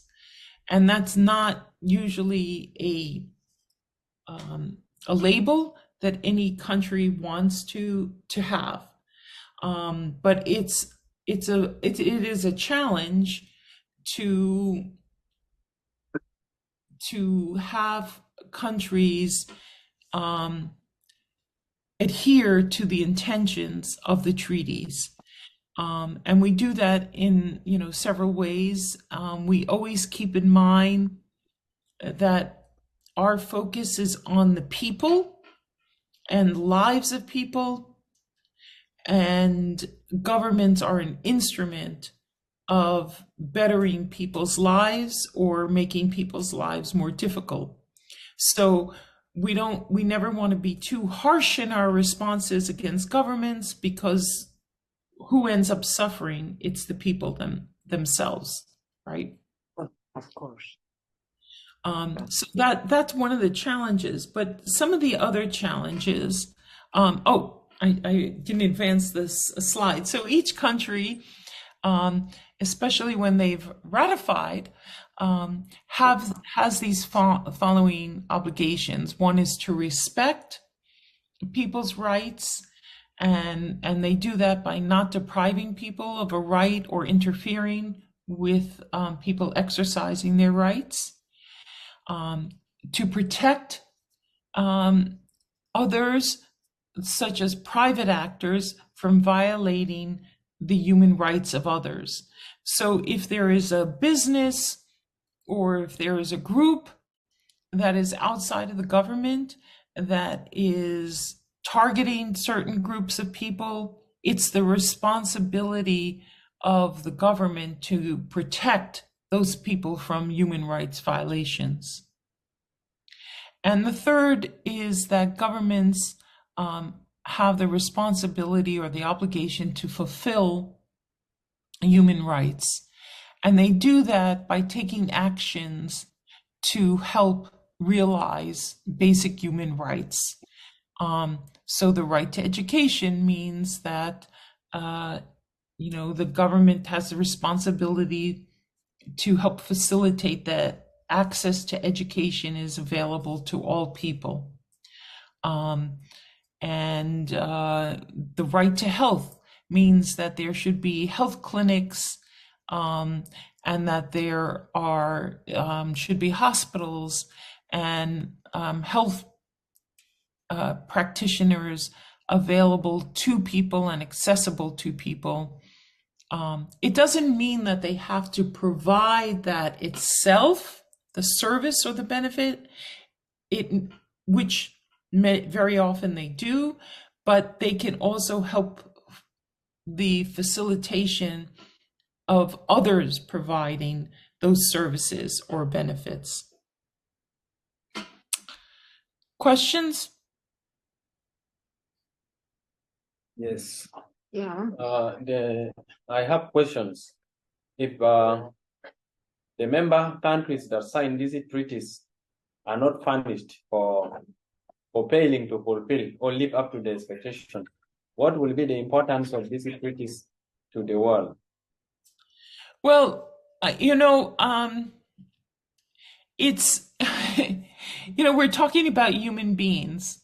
And if you think about our motivation for doing most things, let's say, it comes from peer pressure. You have students that sit in your classroom, and students probably participate and do their work in a timely way because they want to be respected by other students. And they know they don't want to be singled out as failing the class or doing poor work in the class. And so they'll do their best to participate as much as they can. All right. And that's kind of the attitude that we take when it comes to countries, that it's generally, it's voluntary, and most countries want to look good compared to other countries, right? And that's a very big motivator. I'm not going to give a political lesson here, but that's when you have, why do people do things or volunteer to do things? It's because they want to enjoy a certain status with their peers. And whether it's on the individual level, the community level, or when it's on the country level. And that's the strongest motivator to do that. No one wants the UN, one of its monitoring methods is that they can send in a special rapporteur or a particular rapporteur to write about all the human rights violations, perhaps towards children, maybe, towards women, about poverty, extreme poverty in situations. No country wants to be the subject of that special rapporteur's report, where it's just highlighted and, it's not a good report card, shall we say. Okay, thank you for that question. It helped me. Yes. Mine is an explanation. My concern is that mostly these treaties signed are also violated by the countries that created them. If it is the violation is from a poor country, then sanctions are imposed on those countries.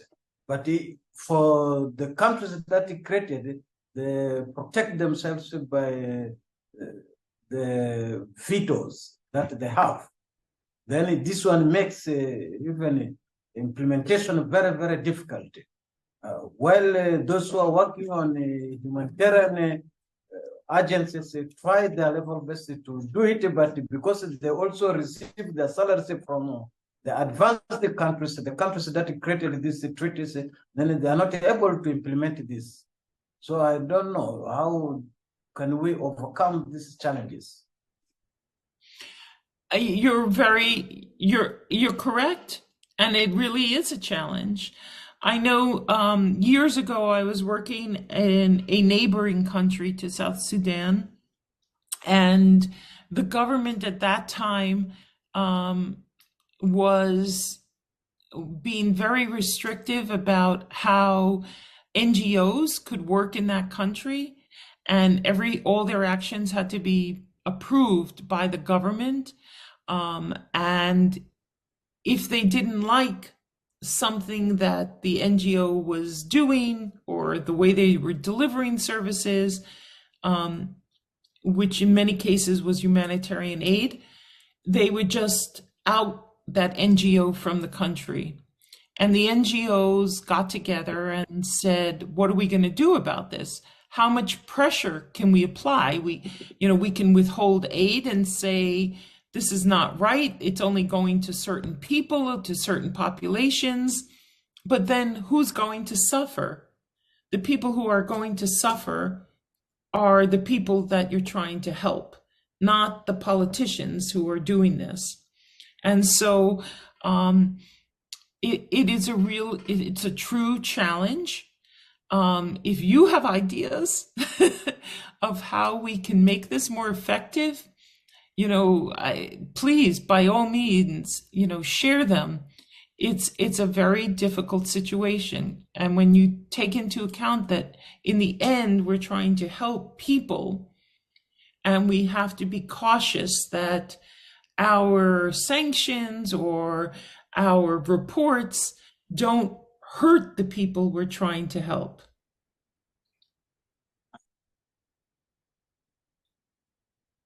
That is absolutely correct. I can propose that there should be targeted sanctions. That is targeted towards the special individual in the government, not the people who are in need of this assistance. Okay. Yeah. Yeah. I think that that's important that we take that into consideration and explore how effective that can be. because it's truly a challenge. I want to tell you a little bit about the different kinds of rights, not in the types of rights, but what we call, I talked about this, that it's not just individuals have rights and governments have responsibilities for implementing these rights. Rights also come with responsibilities, and as individuals or organizations or groups or businesses, each of those entities has rights, and they also have the responsibility to uphold rights. So when we think about parents and children have rights, but parents also have the responsibilities to uphold the rights of their children. And it's not like government has to do everything. All of us who have rights also have the responsibilities.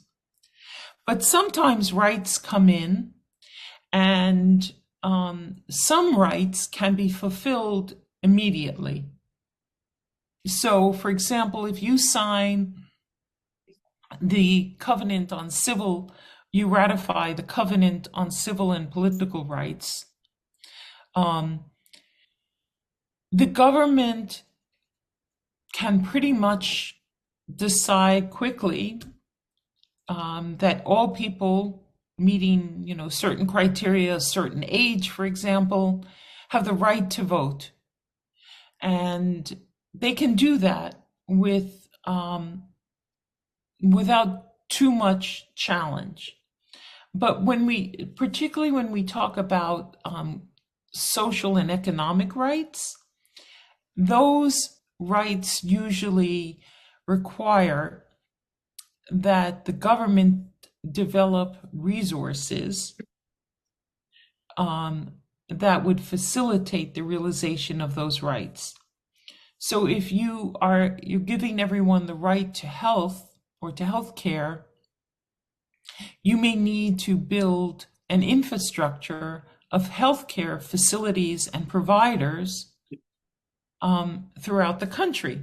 So you have to train people to be healthcare professionals. You have to train people to deliver healthcare services. You may have to build facilities, and those things cannot happen as quickly as a law that says, everyone has the right to vote, right? So we recognize that there are immediate rights that can occur, like giving people the right to assemble or to express themselves. That's an immediate right. But that there are other rights, particularly social and economic rights, that require that we build the infrastructure for those rights to be realized, and that they take longer. Okay? Okay. I want to introduce this topic as when we were talking about girls' education, or the example of girls' education was brought up earlier. And I think that this is, a great example to use when we talk about the challenge of universalism and cultural relativism. So universalism is this idea that everything applies to everyone, all human rights apply to everyone the same way, okay? So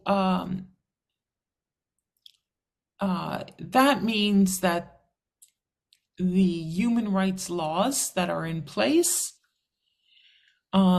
should be ratified and accepted by all countries, right? And that all countries should deliver those human rights in the same way, right? But other people say, well, wait a second. If we're all free to interpret these rights in the ways that make sense to us, by imposing human rights as written in the international documents, aren't you violating our cultural rights? Aren't you, saying that the way we've been doing things is not correct if they're done differently from human rights laws? And some people look at universalism as this kind of tyrannical kind of approach that says this is the truth and you all have to apply this truth to your life. That's at the very extreme. At the other end, cultural relativism says that we can't expect that there's one truth, right? Because this idea of there being an absolute standard or an absolute truth, right?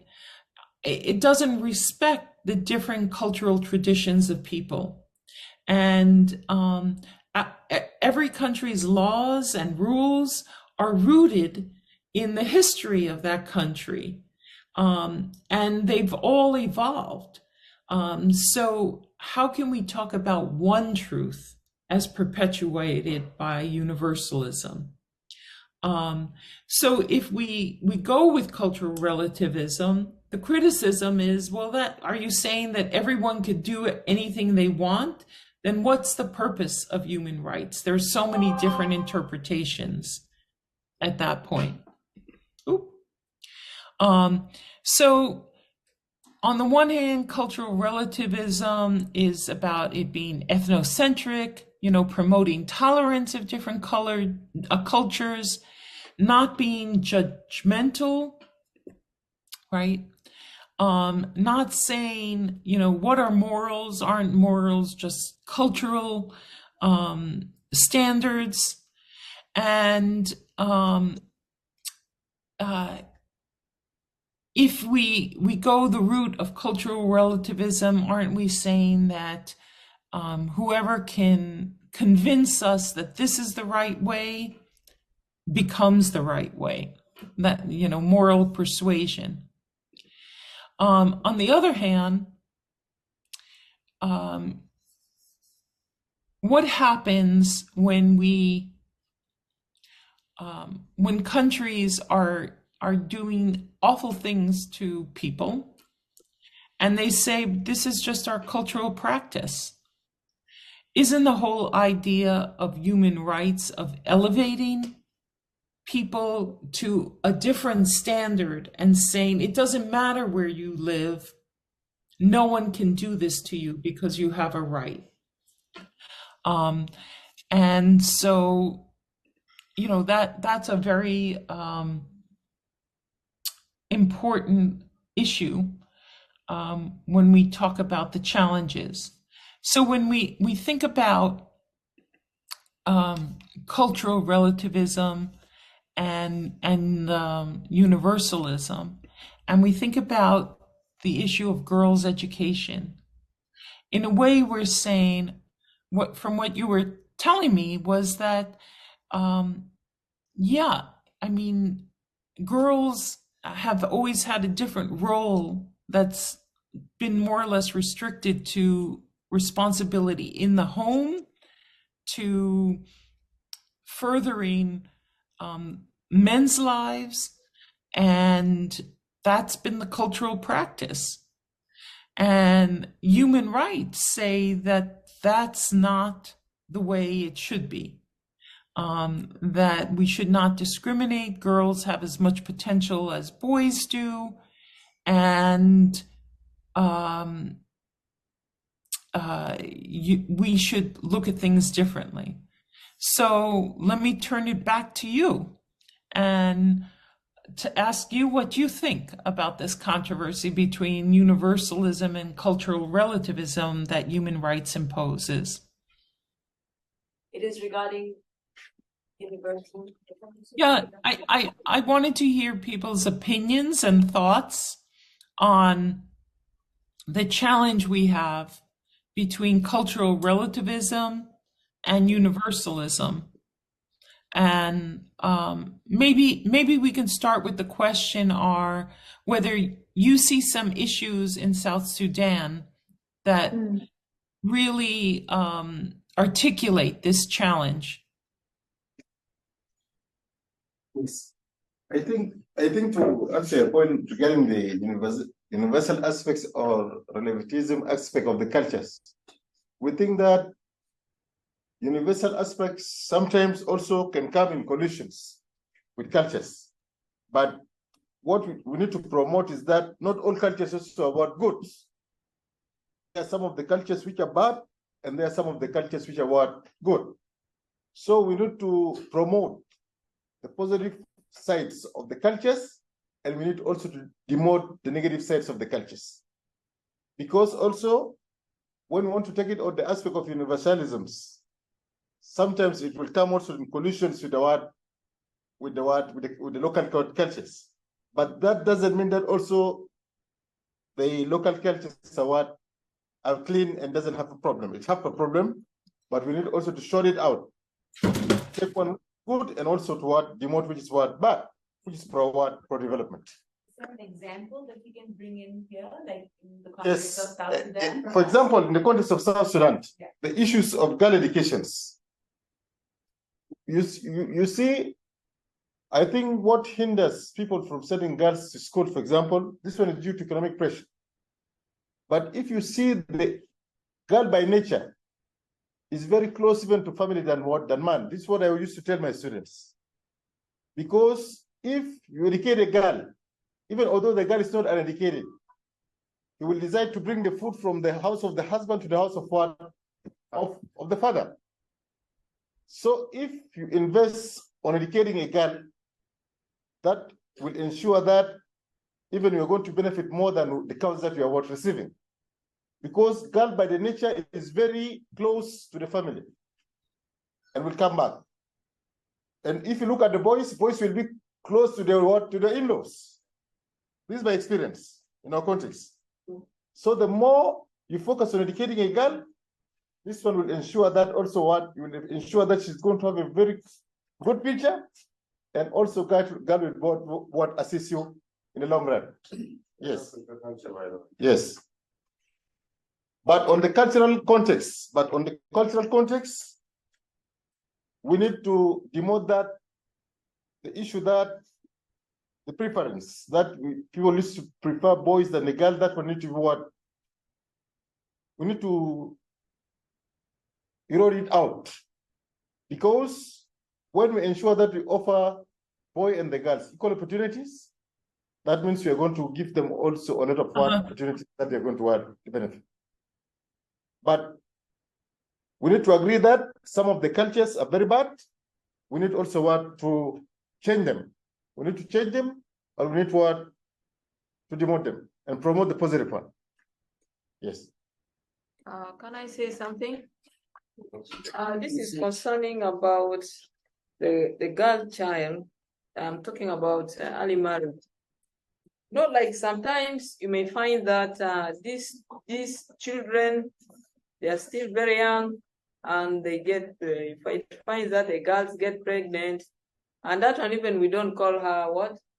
A mother, we call her what? A child mother, or whatever it is. And in such situation, sometimes you find that some families, when they don't handle it very well. But I've seen in a certain family, this is life experience. You find that when this lady, they got pregnant, the family have to intervene. When the lady delivered the child, both of them were all sent to school back again. Until after they graduate, this is when they're able to take the full responsibility. Mm-hmm. In the culture context, when a girl gets pregnant, she's the victim of the situation. You find that sometimes the family are not supportive. And then you find that the girl child is always a victim of early marriage, even they don't consider the health situation, the implications that may come in future. And then marriage is not bad, marriage is continuity of the family, and we doesn't refuse it, but we need to modify it in a way that we replace it with good practices and leave the harmful practices that are very destructive to our society. Because these same children, they keep on producing children, and then they go to the street and creating more havoc to the society, and things become so complicated without a society control. Yeah.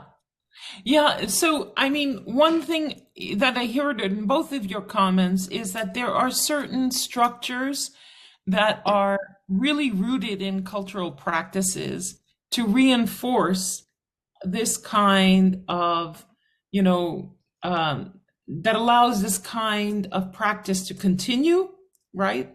Of, discriminating against girls and boys, different expectations of girls and boys. And that it's not just when we talk about people having rights and bringing a rights-based approach, we also have to bring change, not just to the individuals, but to the whole system, because the system is perpetuating certain practices, right? Until more girls are educated and better educated and are able to be more self-sufficient, they're always going to be dependent on marriage as a way of, economic security. And they're always going to be then deprived of expressing themselves and having their right. They will be vulnerable to having their rights violated because they don't have many other options, right? So we're not just talking about individual changes. We have to be very cognizant of the system-wide changes that need to occur at the community level, having people think differently about sending, let's say, girls to school, or the system changes, which maybe we want to break apart, where maybe we give extra support to families who do send their girls, their daughters to school, right? So there's the individual, the community level, and also the system changes that all need to happen in order for us to, to bring about changes and for people to realize their rights. And I'm looking at the time and I realize that we're short. I believe we're supposed to end at 10. Is that correct, Sola? Yes, at 5 p.m. South Sudan time. Oh, okay. Yeah. I'm sorry. I was converting it to where I am, right? So let me use this opportunity to just wrap up a few things and get some other points across, which is in the, in social work, we all study the person and the environment. And so we start with the individual and we look at the family and friends, the support systems surrounding that individual. And then we look at what community systems are in place, and what community resources are in place. And then we look at the bigger macro systems, which are the policies that exist and the social infrastructure. And that's very important when we talk about a rights-based approach, because to affect the individual, we have to affect all three systems. We have to advocate for change at all these levels in order for individuals to realize their human rights. And the biggest constraint or key in this is understanding how power and privilege work versus oppression. And oppression is, some of you have alluded to that for example, girls or some children who are exposed to violence are oppressed because they have fewer choices and they're limited in what they can do in this society. And again, this would be looking at the different ways that people can be oppressed, but we also have to look at the different levels or the infrastructure that allows the oppression to occur. And what's also important to us when we consider these things is that we look at something that's become very popular lately, and I think is really important, that we understand that we're all more than one identity, right? So I am a female. That's one way of identifying me. There are some of you in the group today who are female as well, but we have very different lived experiences because of the way our other identities intersect and the society we live in. So just saying that someone is male or female does not give you the full picture of what that person's life is about. So when you put race and ethnicity, you put class, gender, education, sexual orientation together, when you put that all together, you get very different lived experiences of someone's life.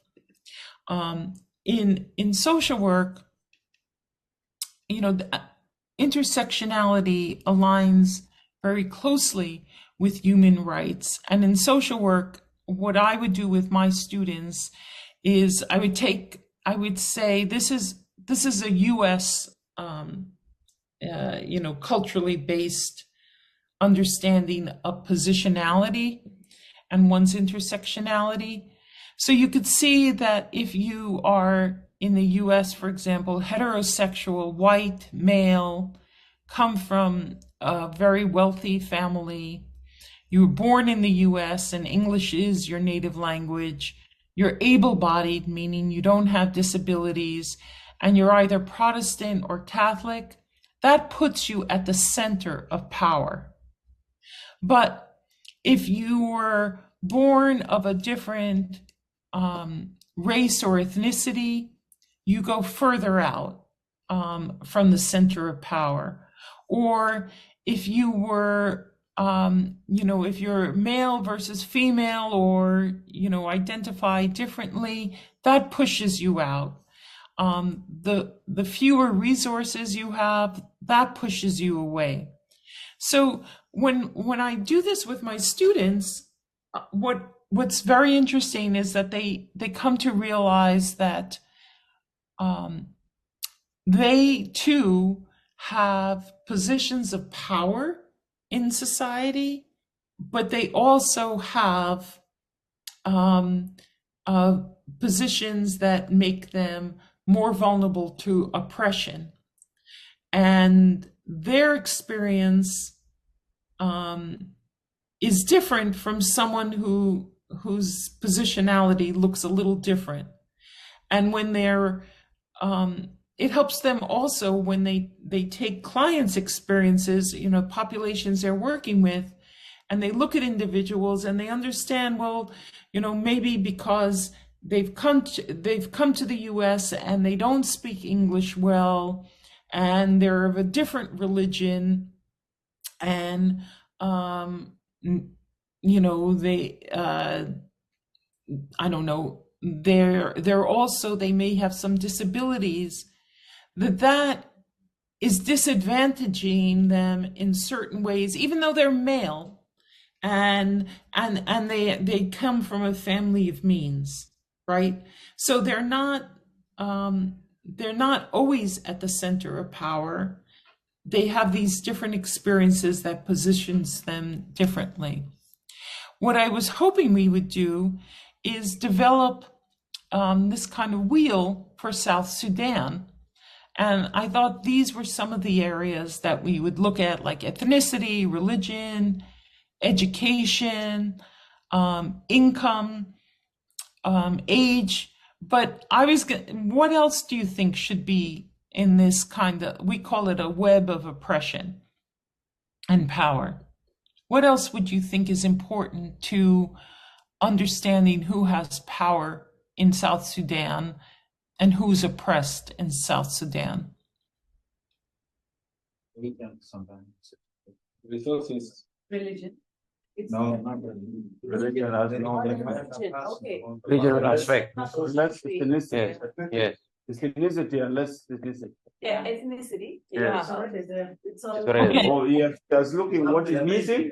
Yeah, what is Regionalism instead. What is missing? Okay. Huh? So one of what Daniel said is Yes, the region. For example, the president came from Barangay. Those who claim like Region is also in the code. It is also part of Okay. operation. What else can you think of? Okay, so where you're located physically, like geographically. That's Yeah, that's regional. Yeah. Regional. Location. Yeah. Genders. No location right away. gender. Okay, Yeah. gender, that's important. Sorry. And even tribes. Yeah, it's part of ethnicity. Ethnicity and tribe, they are different. Okay.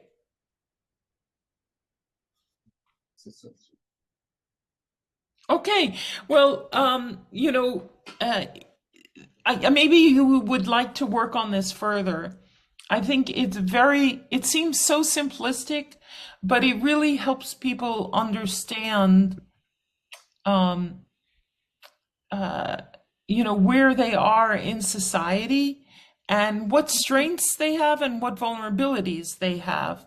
And, I encourage you to work on this if you're able to. I'm sorry. Go back a little bit. Well, I didn't hear that. You can include that as well, does it? Culture. Culture, I was mentioning for that.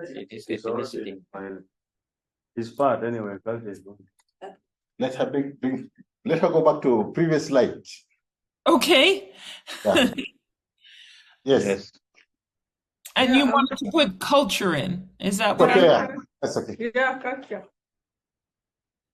And culture, what would be at the center? okay. Power and oppression. Yeah, like what would be at the center of power? What kind of culture? Yeah. Yes, we'll work on it, then we'll share with you later. Maybe we're going to meet. We'll share with you. Yeah. Yeah, this will be our homework.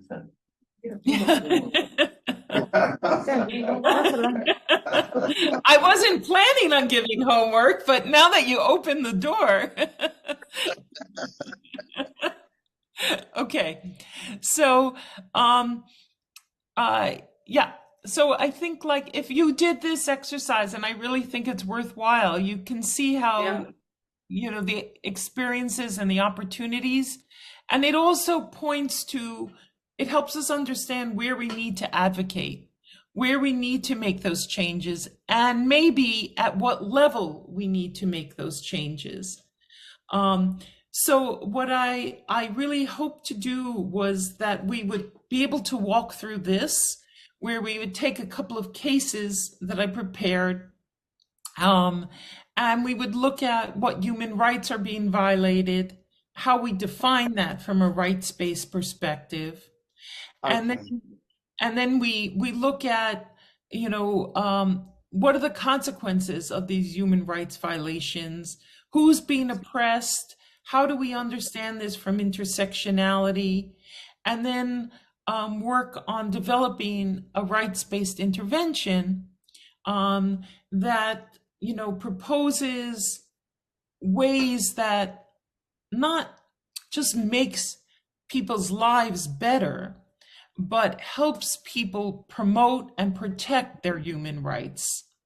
And of course, that involves, understanding the root cause of the problem and deciding not everything has to happen at the individual level or the community level or policy. We can prioritize where we start and recognize that we have to be aware of the implications at all these levels. Hi, Shirley. Just letting you know we have to stop at 5, and Okay. it's 3 minutes away.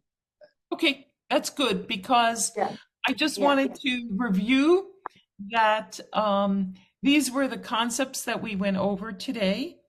And just to give you a, rather than me repeating it, why don't I just give everyone a chance to say something if they'd like to.